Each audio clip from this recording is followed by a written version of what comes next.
Ever get that feeling like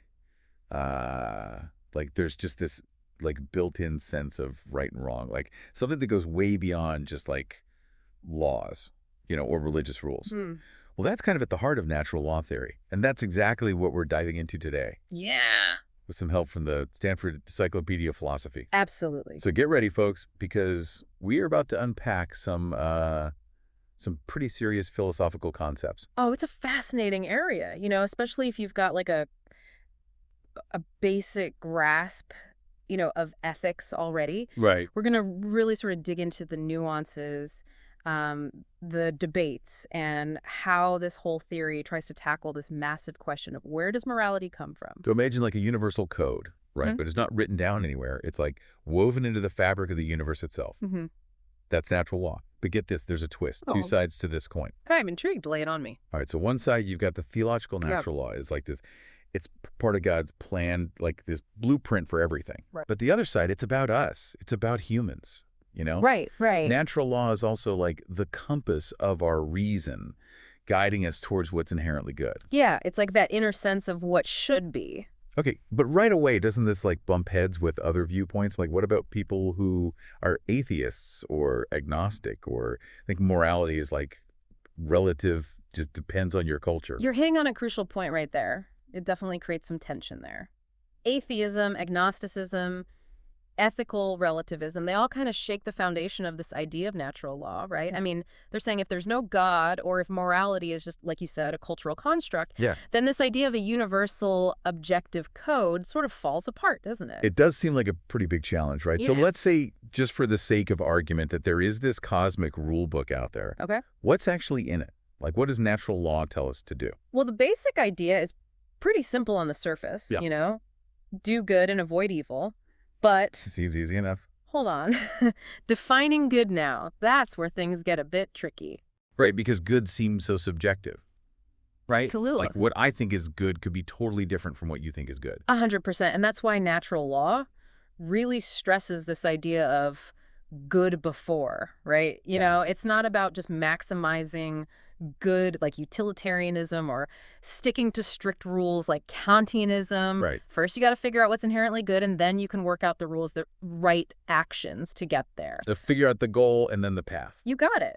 Thinkers like Thomas Aquinas, a big name in natural law. Right. He believed that things like life, knowledge, procreation, living in society, and rational behavior, these were all inherently good. Hmm. But it's not just about chasing these things blindly. How we pursue them matters too. So even if, like, the goal is good, there could be right and wrong ways to get there. Exactly. So does that mean that some things are just always wrong no matter what? Well, Aquinas definitely thought so. Actions like murder, lying, adultery, these were always violations of natural law, no exception. Wow, no wiggle room there. It's not for Aquinas. And this is where things get really interesting, you see, for us philosophers, because how do we even know what good is in the first place? Is it objective or subjective? Right, that's what I was sort of getting at earlier. It does feel like good is kind of in the eye of the beholder, you know? How can natural law say it's universal if it's based on something so personal? Well, that's where all these different schools of thought come in. Okay. You see one view, and this was championed by Thomas Hobbes. Okay. He said, good is subjective, it's just what we desire. But Hobbes, he also argued that all humans, we share this fundamental desire for self-preservation. Right. So that becomes the bedrock of his natural law. Interesting. So even though good is subjective, there's this like common ground. Yeah. This universal desire we all have that could form the basis of a shared morality. Exactly. But other philosophers have different takes. The Aristotelian view, for example, suggests that goodness comes from fulfilling our nature. Just like a flourishing oak tree is a good oak tree. A good human is one who lives according to their inherent human nature. I like that analogy. So it's about reaching your full potential, being the best you can be. Yeah. Based on what it means to be human. Right. And that idea is gaining a lot of traction with modern natural law thinkers. So that's pretty different from just saying like whatever I want is good. Yeah, for sure. And then you've got the Platonic view, which takes a more, metaphysical approach. Says good exists independently of us, as these perfect forms we're always striving towards. Okay. So it's not really about human needs or desires, but this higher objective standard. All right. So we've got these different ways of defining good, but how do we actually know what's good? Like, is there some kind of natural law detector, we can Oh, yeah. use? Uh-huh. That's another hot debate. Right. Some philosophers, the derivationists, they think we can figure out good by just deeply studying human nature, like scientific observation for morality. It's like dissecting human behavior to find the moral principles hidden within. So by studying what humans do, we can work backward to figure out what they should do. Exactly. But then there's another group, the inclinationists. Okay. They believe we're just naturally drawn to certain things like life knowledge connection. Right. And they say that pull, that yearning, that's our inner awareness of goodness. So it's like our gut feeling, our intuition is pointing us toward what's good. Yeah, something like that. And then some even suggest it's a social process, you know? Maybe this knowledge of natural law develops through history, Okay. through our social structures, through shared human practices. So it's not just like a personal intuition, but like a collective understanding that emerges over time. Right. It's a fascinating idea. Yeah, okay, I'm starting to see how complex all of this is. It definitely is. But let's say we figure out what good means.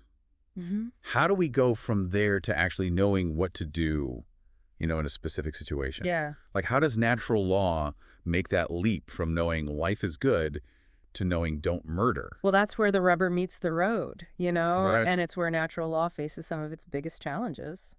Yeah, it's a question that's kept philosophers busy, for centuries. How do we translate these big ideas about good, into concrete actions? Yeah. Moral rules we can actually live by. Right, because it's one thing to say life is good, but it's a whole other thing to get to like, don't murder, you know? Yeah. How does natural law make that connection? Well, there are a few different approaches within natural law theory. Okay. One idea is to find like this single overarching rule Yeah. into something like love thy neighbor and then derive all of the rules from that. Ah, so it's like finding the master key that unlocks the whole ethical system. Exactly. But others argue for like a more methodical approach, Yeah. They say we need to develop like a test for rightness. You know, a way to ask, does this action respect that inherent goodness we've identified? So it's more about evaluating each situation in light of those fundamental goods Yeah. rather than having this fixed set of rules. Exactly. And then there's the virtue ethics approach, Right. which emphasizes the role of like wise individuals. Okay. These are people who, through experience and reflection, have developed, a really deep understanding of the good. They just see the rightness or wrongness of a situation, even when it's not obvious to others. So it's less about following a strict code and more about cultivating moral wisdom, Yeah. trusting the judgment of those who have like honed their ethical compass. Precisely. But of course, natural law theory is not without its critics, Right. One of the big challenges they raise is, can it really account for all moral rules? Like, can it give us clear guidance on complex issues like stealing or environmental ethics? Yeah, I can see where they're coming from. Yeah. It seems like natural law might be good at explaining those big universal no-nos. Right. But what about those gray areas? The Yeah. situations where it's not so clear what the right thing to do is. That's a key criticism for sure. Some argue that natural law might tell us what's reasonable, Okay. but it doesn't necessarily tell us what's morally obligatory. Okay. In other words, it might help us understand why certain actions are generally good or bad, Yeah. but it might fall short when it comes to our actual moral duties. So it might be a good guide for like living well, for flourishing, Yeah. but not necessarily a rule book for determining what we're morally required to do. Right. And some critics go even further. Mhm. Saying good and right are completely separate categories. Mm. They argue that natural law can guide our rational choices, Right. but can't dictate what we're morally obligated to do. Okay. They say obligation requires like a social context, Mm. some kind of demand imposed on us by others. So it's not enough to just recognize something as Yeah. good or reasonable. Right. There needs to be social pressure. Yeah. A sense of accountability for it to have real moral weight. That's the argument. And this raises like a crucial question for natural law. Yeah. How does it establish its moral authority? If it's just about being reasonable, why should we feel obligated to follow it? Exactly. Who or what is enforcing these natural laws? Right, because if there's no God backing it up, Yeah. where does that ought come from? Mm. Like, why should we do good and avoid evil? That's where things get really interesting, you see. Right. How do natural law theorists respond to these challenges? One way is by kind of blurring the lines between morality and reason. Okay. They argue that being moral is being reasonable, making choices that align with our nature and the good. So they're saying that following natural law isn't just about doing the right thing. It's about being the best, most rational version of ourselves. Exactly. Another response is to say, okay, maybe there's a distinction between morality and reason, Okay. but natural law's account of reasonableness still captures the most important aspects of morality. In other words, even if there are other ways to think about moral obligation, Yeah. natural law still gets to the heart of what it means to be good. So they're saying, look, even if our theory isn't perfect, it still offers a valuable framework for understanding and living a moral life. Right. And then there's the more radical response, Okay. which is to say the whole concept of morally right is so messy and confusing Mhm. that we should just ditch it altogether and focus on what's reasonable. Wow. It's a pragmatic approach, you know? Let's worry less about abstract duties and more about making wise, practical choices. So they're basically saying, let's cut through the philosophical jargon and focus on what really matters, Right. living a good life. Precisely. And it's important to note that natural law theorists can draw on all of these arguments to defend their position. Right. It's not an either-or situation. Right. They can mix and match depending on the specific challenge they're facing. Exactly. But even if we grant all of that, there's still the question of specifics, you know? Can natural law theory really explain the whole spectrum of moral rules we encounter in everyday life? Right. It might be easy to see how it condemns murder. Yeah. But what about more nuanced issues like honesty, loyalty, or environmental responsibility? That's where the rubber really meets the road, isn't it? It is. It's one thing to have these grand principles, Right. but can natural law actually provide concrete guidance on the messy, complex dilemmas we face in the real world? That's the million-dollar question. Yeah. And it's where the debate is still very much alive. It does feel like natural law theory is always being put to the test, like constantly challenged to prove it can handle, the complexities of modern ethical dilemmas. Yeah, exactly. Critics want to see if it can go beyond just those obvious thou shalt nots, you know, Right. and offer some more nuanced explanations for like a wider range of moral rules.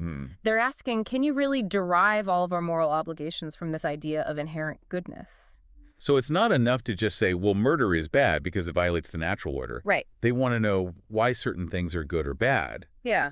and how those judgments apply to like specific situations. Right, and that's where things get really, really granular. Yeah. To truly assess natural law theory, you have to look at, specific examples, specific moral norms, and see if the theory can actually offer a satisfactory explanation. Like, for instance, how would natural law approach issues like animal rights or the ethics of AI? Can it provide a framework for thinking about these modern challenges? It seems like those are the kinds of questions that keep philosophers up at night. Oh, they definitely do. And it's important to remember that natural law theory isn't static. Right. It's not like a set of rules carved in stone. Yeah. Contemporary philosophers are constantly refining it, adapting it, Right. trying to apply its principles to this ever-evolving ethical landscape. So it's not just some ancient philosophy gathering dust on a shelf. No. It's a living, breathing system of thought that's still being debated and developed today. It's a very active area of inquiry. This deep dive has really made me think about the foundations of morality in like a whole new way. Hmm. It's so easy to just take our moral beliefs for granted. Yeah. But natural law theory really forces us to ask, where do these beliefs come from? Are they objective and universal? Or are they just products of our culture and upbringing? And that's the power of philosophical inquiry, Right. It challenges us to examine our assumptions, to dig deeper, to ask those fundamental questions about right and wrong, good and evil. It's not about providing like easy answers, but about giving us the tools to think critically and form our own conclusions. As we wrap up this deep dive into natural law theory, what's the one key takeaway you'd want our listeners to ponder? I think the most important thing is to recognize that ethics is an ongoing conversation, Yeah. It's not something we figure out once and for all. Right. Natural law theory offers a valuable framework for thinking about morality, Okay. but it's not the final word, It's a starting point, a springboard for further reflection and discussion. So as you navigate the complexities of your own life, keep those questions coming. Keep challenging those assumptions. Keep exploring the ideas that shape our understanding of right and wrong. Well said. And on that note, we'll wrap up this episode of The Deep Dive. Thanks for joining us on this journey into the heart of natural law theory. We'll see you next time for another exploration of the big ideas that shape our world.